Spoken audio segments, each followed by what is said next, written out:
ಎಲ್ಲ ತ್ರಿಶೂಲ ಕೊಟ್ಟೆ, ತಗೊಂಡು ಹೋದ.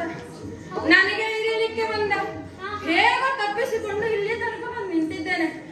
ಭಾವ, ಈ ಪ್ರಕರಣಕ್ಕೆಲ್ಲ ನಿನ್ನಿಂದಲೇ ಅಂತ್ಯ ಆಗಬೇಕು ನೋಡು. ನೀನಿಲ್ಲದೆ ಈ ಪ್ರಕರಣವಿಲ್ಲ.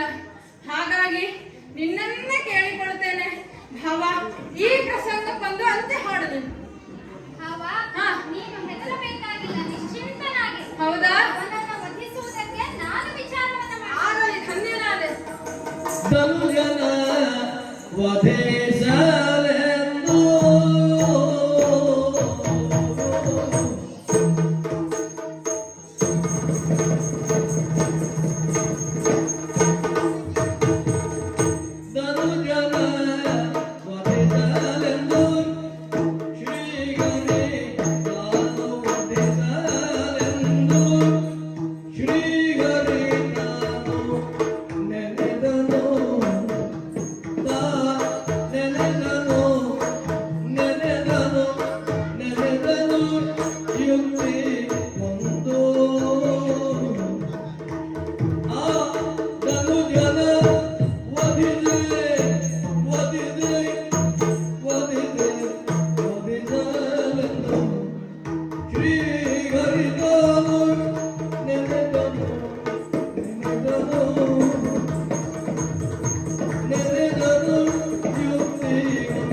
ಖಂಡಿತ ಹೋಗಿ ವೃಕ್ಷವಾಗಿ ನಿಂತು ವೀಕ್ಷಿಸುತ್ತೇನೆ.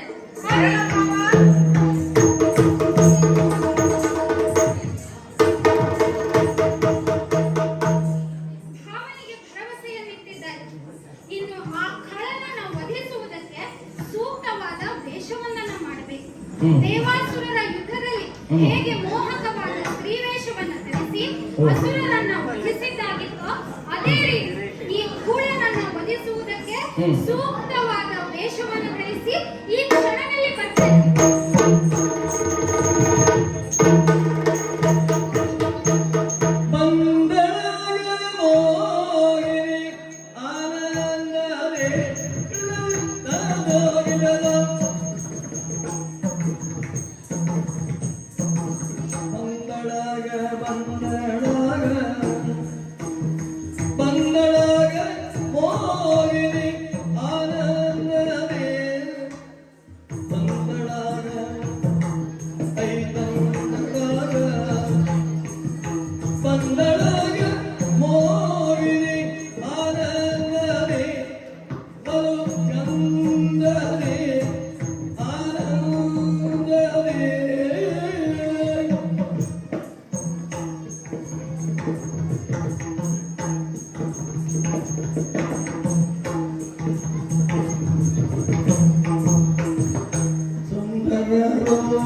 ಯಾವುದು ಯಾರು ಯಾಕೆ ಯಾಕೆ ಅಕಾಲದಲ್ಲಿ ಮಳೆ ಸುರಿದ ಹಾಗೆ ಮತ್ತೆ ಎಲ್ಲರನ್ನು ನೋಡಿ ನಿಪ್ಪೆರಿಗಾಗಿದ್ದಾರೆ. ಹೌದು. ಈ ಪ್ರಸಂಗದಲ್ಲಿ ಇಷ್ಟು ಹೊತ್ತಿಗೆ ಇಂಥವಳೊಬ್ಬಳು ಬರಬೇಕಿತ್ತು. ಮತ್ತೆ ಹಾಗೆಲ್ಲ ಕೆಲವು ಕಣ್ಣು ಕಿರಿದಾಗಿದೆ, ಹಲವು ಕಣ್ಣು ಬೆರಗಾಗಿದೆ.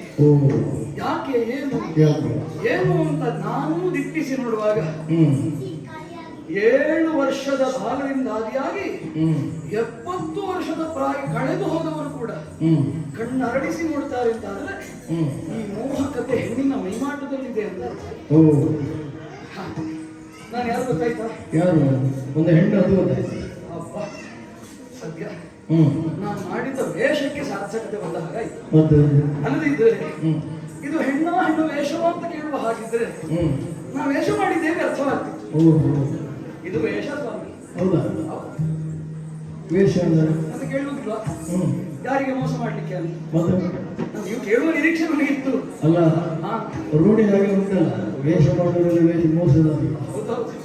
ಆಗುವ ಮೋಸವನ್ನು ತಪ್ಪಿಸಿಕೊಳ್ಳಲಿಕ್ಕೆ ಬೇಕಾಗಿಯೂ ವೇಷ, ಮತ್ತೊಬ್ಬರಿಗೆ ಮೋಸ ಮಾಡಲಿಕ್ಕೆ ಬೇಕಾಗಿಯೂ ವೇಷ. ಈಗ ವೇಷ ಆದ ಮೇಲೆ ವೇಷ ಒಪ್ಪುವಂತಹ ಭಾಷೆ, ಅದಕ್ಕೆ ಒಪ್ಪುವಂತಹ ನಡೆ, ನುಡಿ, ಪರಿಸರ ಮತ್ತು ಪರಿಕರ ಇವೆಲ್ಲವೂ ಸಿದ್ಧವಾಗಿದ್ದರೆ ಆ ವೇಷ ಸಾರ್ಥಕವಾಗಿದೆ. ವೇಷ ಮಾಡಿದವನು ಧನ್ಯತೆಯನ್ನು ಹೊಂದುತ್ತಾನೆ, ಪ್ರೇಕ್ಷಕ ವರ್ಗವನ್ನು ನೋಡುತ್ತಾನೆ.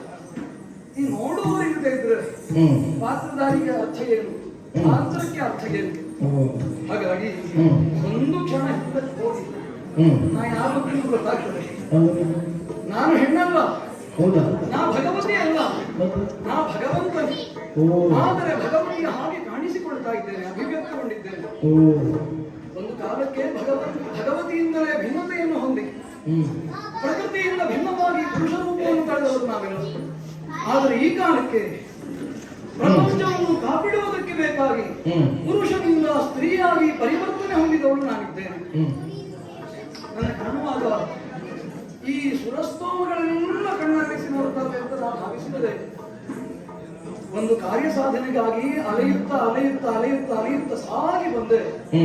ಭೂಲೋಕದಲ್ಲಿ ಮಲೆನಾಡನ್ನು ಕಳೆದೆ ಕರಾವಳಿಯ ತೀರವನ್ನು ದಾಟಿ ಮುಂದೆ ಸಾಗುವ ಹೊತ್ತಿಗೆ ಈ ಪ್ರಕೃತಿ ನನ್ನನ್ನು ತಡೆದು ನಿಲ್ಲಿಸಿದ ಹಾಗಾಯಿತು. ಅಂದ್ರೆ ಅರ್ಥ ಏನು? ಈ ಪ್ರಕೃತಿಯ ನೆಲೆಯಲ್ಲಿ ನಾನೊಂದು ನೆಲ ಮಾಡಬೇಕು ಅಂತ. ಆದ್ದರಿಂದ ಆ ನೆಲೆಯನ್ನು ಸೃಷ್ಟಿಸುವುದಕ್ಕೋಸ್ಕರ ಕಾರಣಕರ್ತನಾದಂತಹ ವಿಷ್ಣು ಹೀಗೆ ರೂಪಾಂತರದಿಂದ ಬಂದ ಹಾಗಾಯಿತು. ನನ್ನ ರೂಪಾಂತರ ಸಾರ್ಥಕವಾಯಿತು. ಯಾಕೆ? ಬಾಲರು ಕಣ್ಣರಿಸಿ ನೋಡಿದ್ರು, ತಿಳಿಗಣ್ಣಲ್ಲಿ ನೋಡಿದ್ರು, ತಿಳಿಯದ ಕಣ್ಣ, ತಿಳಿಯಬೇಕಾದ ಕಣ್ಣರು. ಅವರಲ್ಲಿ ಒಂದು ವಾತ್ಸಲ್ಯ ಭಾವ ಇದೆ. ನನ್ನ ತಾಯಿ ಇಷ್ಟು ರೂಪಸಿಯಾಗಿದ್ದರೆ, ನನ್ನ ಅಕ್ಕ ಇಷ್ಟು ಚಂದ ಇದ್ದರೆ, ನನ್ನ ತಂಗಿ ಹೇಗೆ ಇದ್ದರೆ, ಆ ಕುತೂಹಲ ದೃಷ್ಟಿಕೋನದಲ್ಲಿ ಬಾಲರೆಲ್ಲ ನೋಡಿದ್ರು. ಮತ್ತೆ ತಲೆ ಹೆಣ್ಣಾದವರು ಕಣ್ಣರಳಿಸಿ ನೋಡ್ತಾ ಇದ್ದಾರೆ. ಅದು ಯಾಕೆ ಅಂತ ಕೇಳಿದ್ರೆ, ಈ ತಲೆ ಮಾಗುವ ಪೂರ್ವದಲ್ಲಿ ಒಂದು ಪ್ರಾಯ ಆಗ್ತಿತ್ತಲ್ಲ, ಆ ಪ್ರಾಯದಲ್ಲೆಲ್ಲಾದರೂ ಈ ಚೆಲುವಿಕೆ ನಮ್ಮ ಕಣ್ಣಿಗೆ ಬಿದ್ದಿದ್ದರೆ ಅಂತ ಕುತೂಹಲ. ಇನ್ನು ಕೆಲವರು ನೋಡ ಏನು, ನನ್ನ ಮೊಮ್ಮಗಳು ಹೀಗಿರ್ಬೇಕಿತ್ತು, ನನ್ನ ಮಗಳು ಹೀಗಿರ್ಬೇಕಿತ್ತು. ತಪ್ಪಲ್ಲ.